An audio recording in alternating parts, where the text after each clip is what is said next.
అందరికీ నమస్కారాలు. ముందుగా మనకి ఈ ధ్యానాన్ని పరిచయం చేసినటువంటి పత్రిజీ దంపతులకు మరియు మనకు నిరంతరం ధ్యానం బోధిస్తున్నటువంటి తటవర్తి దంపతులకు ఈ జూమ్ నిర్వహిస్తున్నటువంటి సుధారాణి మేడంకి అందరికీ నా ఆత్మ ప్రణామములు. నా పేరు సంధ్యా గుబ్బ. నేను హైదరాబాద్ నుంచి. ఈరోజు సాధకుడికి ఉండవలసిన శక్తులు అని అమ్మ గత నెలలో చెప్పడం జరిగింది.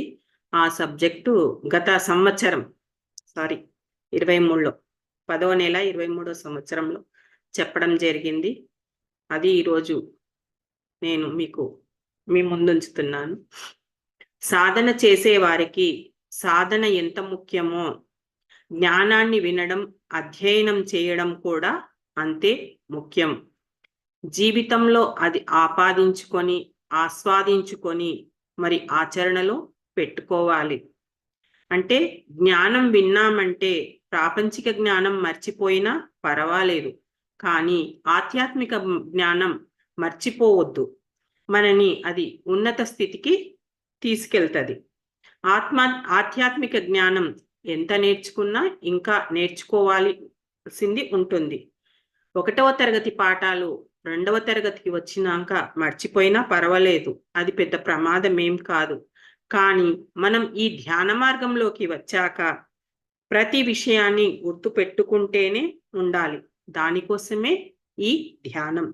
సాధన లేకపోతే ఎంత విన్నది విన్నట్టే మర్చిపోతుంటాం. మర్చిపోవడం వల్లే ఆచరణలో పెట్టుకోలేకపోతున్నాం. ప్రాపంచిక విషయాలు కొన్ని ఆచరణలో పెట్టుకుంటే సరిపోతుంది. కానీ గురువు ఏదైతే మన కోసం చెబుతున్నారో వారి శక్తినంతా మన కోసం ఖర్చు పెట్టి శిష్యుణ్ణి జ్ఞానవంతుణ్ణి చెయ్యాలని ప్రయత్నం ఎందుకు చేస్తారంటే మనం ఆ స్థితికి ఎదగాలని కోరికతోనే ఎన్నో విషయాలు మనకు చెప్తారు. మన దగ్గర నుంచి ఏమీ ఆశించకుండా శిష్యుడు తయారు కావాలని ఒకే ఒక కోరికతో మనకు చెప్తారు. విన్నది మర్చిపోకుండా ఉండడానికే ధ్యానం. ధ్యానం వల్ల ఎన్నో లాభాలు ఉన్నాయి. ప్రాపంచిక లాభాల కంటే కూడా మనలో ఎన్నో శక్తులు ఉన్నాయి. ఆ శక్తులు నిద్రపోతున్నాయి. కానీ మనకు తెలియదు అన్ని శక్తులున్నాయని, పని చేస్తున్నాయని. వాటిని ఉపయోగించుకోకుండా వదిలివేశాం. సాధన వల్ల మాత్రమే ఈ శక్తులను మనము ఉపయోగించుకోగలమని తెలిసినప్పుడు మనం సాధనని శ్రద్ధతో చేస్తాం. ఈ శక్తులు విజృంభించినప్పుడు మనం గొప్ప జ్ఞానవంతులం అవుతాం. ఎప్పుడైతే గొప్ప జ్ఞానవంతులం అవుతామో అప్పుడు మనకు మనసు శుద్ధి అవుతుంది. అంటే సత్యాన్ని గ్రహించే శక్తి మనసుకు వస్తుంది. అలా వచ్చినప్పుడు సత్యం ఎక్కడో లేదు, ఆ దైవం నాలోనే ఉన్నాడు అని మెల్లిమెల్లిగా మనం గ్రహించగలుగుతాం. ఆ శక్తిని పెంచుకునే మార్గమే ధ్యానం. అందుకే గురువులు మనకు ముందు ధ్యానం చెప్తారు, తర్వాత జ్ఞానం బోధిస్తారు. ఒక సాధకుడి శక్తిని ఎలా ఉపయోగించుకోవాలి, ఎలా పెంచుకోవాలి, ఎన్ని శక్తులు కావాలన్నది ముందు తెలుసుకుంటే ధ్యానం యొక్క అవసరం ఎంత ఉందో అర్థమవుతుంది. ప్రతి సాధకుడికి ఉండవలసిన శక్తులు: మేధాశక్తి, గ్రహణ శక్తి, విచారణాశక్తి, శాస్త్రపరంగా వాదించే శక్తి. దీనినే తర్కంలో ఉండాలి, కుతర్కంలో ఉండకూడదు. ఈ 4 శక్తులు తనలోనే ఉన్నాయి, కానీ ఉపయోగించే అంత ఆత్మశక్తి లేదు. అందుకే సాధకుడు సాధన చేస్తే ఈ 4 శక్తులు విజృంభిస్తాయి. ముందుగా మేధాశక్తి గురించి తెలుసుకుందాం. ఇది గొప్ప శక్తి, గొప్ప జ్ఞాపక శక్తి. మరి జ్ఞాపకం ఉంటేనే జ్ఞానం పెరుగుతుంది. అంటే మేధాశక్తి, మేధస్సు పెరిగినప్పుడు నీకు జ్ఞాపకం ఉంటుంది ప్రతి విషయం. నీ మేధస్సు పెరగకపోతే ఆ జ్ఞాపక శక్తి ఉండదు. చాలా మంది చెప్తుంటారు ఏమని అంటే, నేను అస్తమానం మర్చిపోతుంటాను అని. మనం గమనిస్తే కనుక ఏదైనా ఒక వస్తువు అక్కడ పెడతాం, కానీ మర్చిపోతాం. ఇక్కడే పెట్టాం, ఎక్కడ పోయింది అని తల మీద కొట్టుకుంటాం. అలా కొట్టుకున్న కొంతసేపటికి ఆలోచిస్తారు. కొంతమంది నేను ఇంట్లోకి ఎలా వచ్చాను, ఏం చేశాను, ఎక్కడ పెట్టాను అని మెల్లిమెల్లిగా ఆలోచించి గుర్తు చేసుకుంటారు.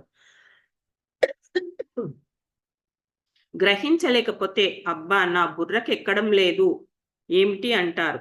విచారణా శక్తి కోల్పోయినప్పుడు నేను ఈ విధంగా ఆలోచించడం లేదు అంటాం.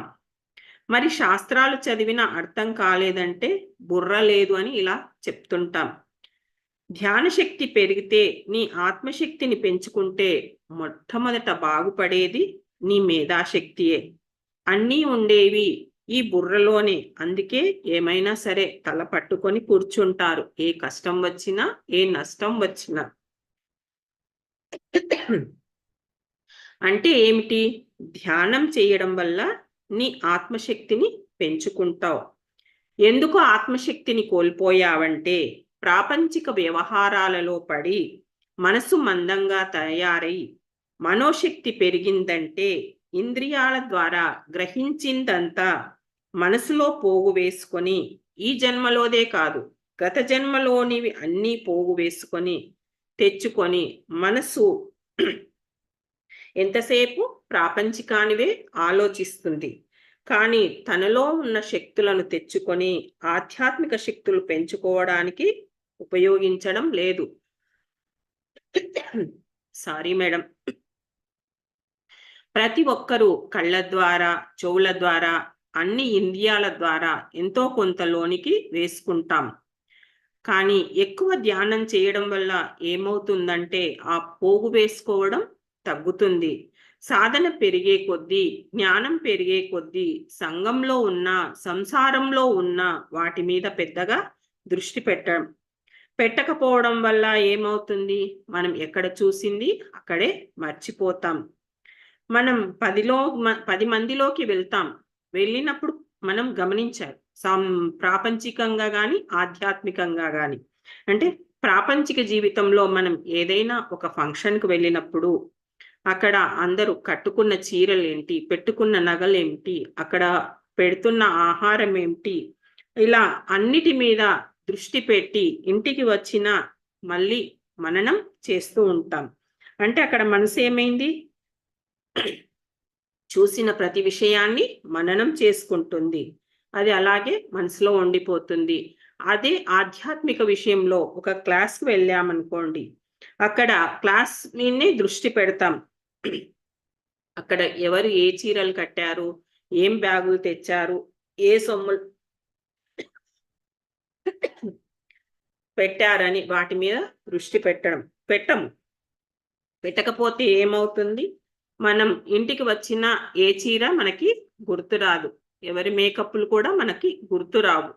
ఎందుకు గుర్తు రావడం లేదంటే మన దృష్టి వాటి మీద పెట్టలేదు కాబట్టి.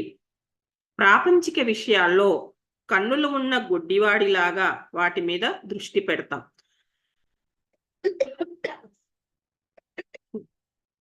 ఒక్క నిమిషం మేడం.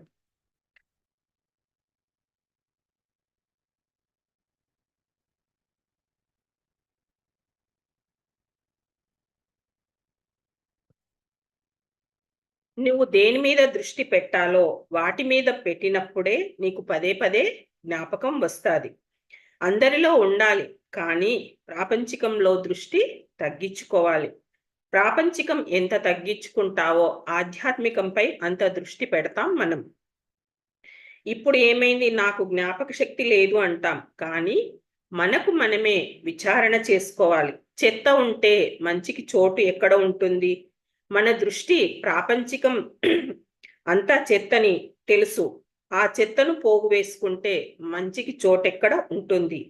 ఈ చిన్ని బుర్ర ఎన్ని గుర్తు పెట్టుకుంటుంది? లోన ఆత్మశక్తి పెరిగే కొద్దీ మేధాశక్తి పెరుగుతుంది. ఇక గ్రహణ శక్తి అంటే ఏం చెప్పినా ఒకసారి చెప్పినప్పుడు విన్నప్పుడు ఇది యథాతథంగా సత్యం గ్రహించే శక్తి వస్తుంది. ఇప్పుడు ఈ రోజుల్లో గమనిద్దాం. ఆత్మే దైవం అని గురువుగారు చెప్పినప్పుడు మనమందరం పూజలు మానివేసి ధ్యానం చేస్తున్నాం.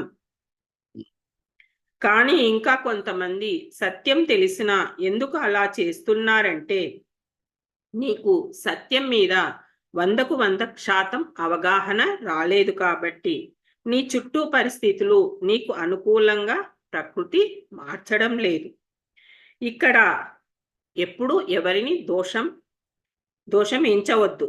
నా భర్త ఒప్పుకోవడం లేదని, నా అత్తమామలు ఒప్పుకోవడం లేదు అని, మా ఇంట్లో వాళ్ళు ఒప్పుకోవడం లేదు అని. ఒప్పుకుంటారు. ఆ ఒప్పుకోకపోవడానికి కూడా నీ గత జన్మ కర్మఫలమే. నీకు 100% ఆ నమ్మకం వచ్చి వేయాలి. నాకు నమ్మకమేనండి, నాకు తెలుసండి, కానీ మా వారు ఒప్పుకోవడం లేదండి అంట. ఒప్పుకునే డ్యూటీ ప్రకృతి చూసుకుంటుంది. మొదట్లో వాళ్ళు అడ్డం చెప్పవచ్చు, తర్వాత రారు. అందుకని నీవు ఇక్కడ గ్రహించే శక్తి 100కు 100 ఉండాలంటే ఆ సాధన ఉండవలసిందే. ఇక విచారణా శక్తి పైకి చూడడం కాదు. ఒక మాట అన్నారంటే అంతరాంతరాలలోకి వెళ్ళి విచారణ చెయ్యాలి. గురువు విగ్రహం దేవుడు కాదు, ఆత్మే దైవం అంటే నీ విచారణ ఎంతవరకు వెళ్ళాలి అంటే ఆ విగ్రహం ఎలా తయారు చేస్తున్నారు, ఎవరు తయారు చేస్తున్నారు, ఎవరి ఊహా చిత్రం అది అని అంతవరకు వెళ్ళాలి నువ్వు. అలా వెళ్ళినప్పుడు అది ఎక్కడి నుంచి వచ్చిందో, ఎవరి చేతుల్లోంచి వచ్చిందో, అది ఎలా వచ్చిందో నీకు అర్థమవుతుంది. తటవర్తి సారు అప్పటి వరకు వెంకటేశ్వర స్వామినే ద్వైవం అనుకున్నాడు. పత్రిగారు వచ్చాక లోన ఉన్న ఆత్మే దైవమని దైవం కానీ విగ్రహం దైవం కాదు అన్నారు. అప్పుడు అర్థమయ్యిందట. ఒకసారి సారు వెళ్ళి ఒక ఫోటోను చూయించి నాకు ఇలాంటి విగ్రహం కావాలి అన్నప్పుడు ఆ శిల్పి తప్పకుండా చేస్తాను అని తన చాతుర్యంతో ఏ శిల అయితే విగ్రహానికి బాగుంటుందో అది ఎంపిక చేసుకొని తెచ్చుకొని ఆ చిత్రాన్ని చెక్కుకొని లారీ మీద తీసుకువచ్చి ఇంటి దగ్గర దింపారు. ఇక్కడ గమనించాలి, ఆ విగ్రహం దింపుతున్నప్పుడు ఎవరికి మడి లేదు. అది దింపి పక్కకు పెట్టినప్పుడు ఎందరో చూసి వెళ్ళిపోయారు. కానీ ఆ విగ్రహం గర్భగుడిలో పెట్టినప్పటి నుంచి మడి తడి అని, కొబ్బరికాయలని, పసుపు కుంకుమ, అభిషేకాలు, పూలు ఇవన్నీ వేస్తున్నారు. విగ్రహం తయారైన దగ్గర నుంచి పూజా విధానం వరకు వ్యక్తులే మార్చారు ఈ ధర్మాలన్నీ. కానీ లోన ఉన్న ఆత్మకి నీవు ఏమీ చెయ్యలేదు. అది సహజంగా భగవంతుడే ఈ శరీరాన్ని ఏర్పరిచి తానే అందులో ఉండిపోయాడు. ఇది విచారణ చేసుకుంటే గురువు మాట సరి అయినదే, సత్యమని అర్థమవుతుంది. అంటే అంతవరకు విచారణ చెయ్యగలగాలి. చేస్తే నీవు అనుకున్న సత్యాన్ని ఎప్పుడు వదలవు. కానీ మనకు ఆ శక్తి లేదు. ఏ విషయం విన్నా విచారణ చేసుకుంటేనే నీ మేధస్సుకు పదను పెట్టినట్లు. ఆ విచారణ శక్తి పెంచుకోవాలి. ఇవన్నీ ఒకదానికొకటి లింక్ ఉంటాయి. జ్ఞాపక శక్తి పెంచుకుంటేనే ఏదైనా గ్రహించిన వెంటనే విచారణ చేయగలం. అంటే నీ చదివే స్వాధ్యాయం వల్ల శాస్త్రపరంగా ఎవరితోనైనా వాదించగలవు. కొంతమంది చెప్పుతుంటారు తీసుకుంటే తప్పేమిటి అని. పతాంజలి యోగ శాస్త్రంలో అస్థేయము, అపరిగ్రహము గురించి తెలుసుకుంటే వాళ్ళతో మనం ఖచ్చితంగా వాదించగలం. అది కూడా తెలుసుకోకపోతే తప్పేమిటి, నా గత జన్మలో వాడు నాకు బాకీ ఉన్నాడేమో, ఇప్పుడు ఇస్తున్నాడు అని వాదించే మూర్ఖులు కూడా ఉంటారు. అయాచితంగా ఎవరి దగ్గర నుంచి తీసుకోవద్దు అని పతాంజలి యోగ శాస్త్రంలో మనకు చెప్పారు. ఆ యోగ శాస్త్రం నువ్వు చదివితే అలా ఎవరి దగ్గర అయాచితంగా ఏది తీసుకోవు. వాడికి ఎంతో కొంత ఇచ్చి తీసుకుంటావు. అది జ్ఞానమైనా ఇస్తావు, సేవైనా చేస్తావు, తీసుకుంటావు. అంటే సృష్టిలో గురువులు ఇలా ఎదగమని మనకు చెప్తారు. మనలో జ్ఞాపక శక్తి పెరగడానికి సాధన చేయిస్తారు. ఏ విషయాన్ని చూసినా, విన్నా, చదివినా అర్థమయ్యేటట్టు గ్రహించగలిగే శక్తి పెరగడానికి, విచారణ చేసే శక్తి పెరగడానికి, శాస్త్రాలు చదవడం వల్ల ధర్మాలు తెలుసుకొని ధర్మానుసారంగా జీవించడానికి ఈ సాధన ఉండాలి. గురువు చెబుతున్నప్పుడు అది ఆచరించగలిగినప్పుడే శిష్యుడు గురువు అంతా ఎదగగలడు. గురువు చేసే ప్రతి పని శిష్యుడు చేయగలడు. రాఘవరావు సారు పత్రి సారు ఎలా తిరిగి చెప్పినాడో అలాగే తిరిగి చెప్తున్నాడు. పత్రిగారు ఎలా బోధించారో తటవర్తి సారు కూడా అలాగే బోధిస్తున్నారు. నిరంతరం తిరుగుతున్నారు. సార్కు అంత శక్తి ఎలా వచ్చింది అంటే ప్రకృతి సహకరిస్తుంది. జ్ఞానం పంచి ఆత్మశక్తిని పెంచుకుంటున్నాడు. చాలా మంది వినేటప్పుడు శ్రద్ధగా వినరు. కానీ గురువు చెప్పినప్పుడు శ్రద్ధగా ఏకాగ్రతగా వినాలి. ప్రక్కన ఏం జరుగుతున్నా పట్టించుకోకుండా వినాలి. మనకు ఏకాగ్రత లేకపోతే గనక యూట్యూబ్లో వస్తుంది, మా పక్కావిడ రాసింది కదా అని ఇలాంటివి కాదు. మనం గురువు చెప్పినప్పుడు చాలా ఏకాగ్రతగా వింటూ ఉండాలి. ప్రాపంచిక విషయాలలో ఏకాగ్రత కోల్పోవచ్చు, కానీ ఆధ్యాత్మికంలో గురువు చెప్పుతున్నప్పుడు ఒళ్ళంతా కళ్ళు చేసుకొని చూడాలి, ఒళ్ళంతా చెవులు చేసుకొని వినాలి అని అంటారు. శిష్యుడిలో శ్రద్ధ ఉంటేనే గురువు ముఖతః నీ శ్రద్ధను చూసి ప్రకృతి నీకు ఎంత కావాలో అంత ఇస్తుంది. ప్రకృతికి నీవు నేను అనే తేడా లేదు. జ్ఞానం కోసం తపన పడే ప్రతి ఒక్కరికి ప్రకృతి ఇవ్వడానికి సిద్ధంగా ఉంది. ఆ ఇచ్చేది ఎలా ఇస్తుంది అంటే గురువు ద్వారా ఇప్పిస్తుంది. అందుకే గురువును ఒక వ్యక్తిగా చూడకు, ఒక శక్తిగా చూడు అంటారు. పత్రిగారిని తటవర్తి దంపతులు ఒక మహాశక్తిగా చూస్తారు. గుడిలోని ప్రసాదం ఎంత భక్తితో కళ్ళకు అద్దుకొని తింటారో అలాగే పత్రిగారి ప్రతి మాటను వాళ్ళు అంత శ్రద్ధగా వింటారు. ఆయన మాట్లాడుతున్నప్పుడు ఒక మహాశక్తి పరమాత్మే మనకు బోధిస్తున్నాడు అని అంత శ్రద్ధగా వినాలి, విందాం కూడా. ఆయన మిగతా ప్రాపంచిక విషయాలు చూస్తున్నప్పుడు ఒక వ్యక్తిగానే చూస్తాం, కానీ ఆధ్యాత్మిక జ్ఞానం బోధిస్తున్నప్పుడు అక్కడ గురువు కాదు, ఆ పరమాత్మే బోధిస్తున్నాడు అని శ్రద్ధగా నీవు వినగలిగినప్పుడే గురువు ఏ భావనతో చెప్పాడో ఆ భావన నీలోకి సూటిగా వెళ్ళిపోతుంది. గురువు చెప్పేది అంతా పరలోక జ్ఞానమే. ఇహలోక జ్ఞానం అశ్రద్ధతో విన్నా సరే, కానీ ఆధ్యాత్మిక జ్ఞానం అలా వింటే సరిపోదు, కుదరదు. అందుకే ఒకసారి వింటే అది మెదడులోకి వెళ్ళాలి. అంత మేధాశక్తి పెరగాలంటే నీకు సాధనలో అంత పట్టు ఉండాలి. ఎన్ని గంటలు చేసావన్నది కాదు, ఎంత ఏకాగ్రత ఉంది అనేది ముఖ్యము. ప్రాపంచిక విషయాలు అన్ని పోగు వేసుకొని 3 గంటలు కూర్చుంటే కనుక అందులో 2 గంటల 45 నిమిషాలు ఆలోచనలతోనే గడిపి ఒక పావు గంట ధ్యానం చేస్తే నువ్వు గంటలు గంటలు చేసినట్టున లాభం లేదు. ప్రాపంచికం ఎంత తగ్గించుకుంటావో అంటే అవసరాలు మానమని కాదు, చేసినా వండినా తిన్నా ఏది చూసినా తర్వాత దాని గురించి నీకు ఆలోచన అవసరం లేదు. వంట చేసినారు, తిన్నారు, అయిపోయింది. అయ్యో ఈరోజు మా ఆయన తినలేదే, నా కొడుకు సరిగ్గా తినలేదు, ఎందుకు తినలేదో ఏమిటో అని ఈ ఆలోచనలన్నీ తర్వాత పెట్టుకోవాల్సిన అవసరం లేదు. వాడికి ఆకలి లేదు, తినలేదు, దానికి ఆలోచించవలసిన అవసరం లేదు. లేకపోతే పని మనిషికి పెట్టు, అదృష్టవంతురాలు, అది కూడా దైవమే. అయ్యో వండినాను మిగిలిపోయింది, కూరగాయలు చాలా రేటున్నాయి, ఇవన్నీ చెత్త ఆలోచనలు ఎందుకు మనకు? ఇలాంటి అక్కరలేని ఆలోచనలు ఉదయం నుంచి రాత్రి వరకు చేసిన ధ్యానానికి ముందు నేను చేస్తున్న చెత్త ఆలోచనలు మంచి ఆలోచనలు ఏంటి అని ఒకసారి విచారణ చేసుకో. ఆ విచారణ చేస్తే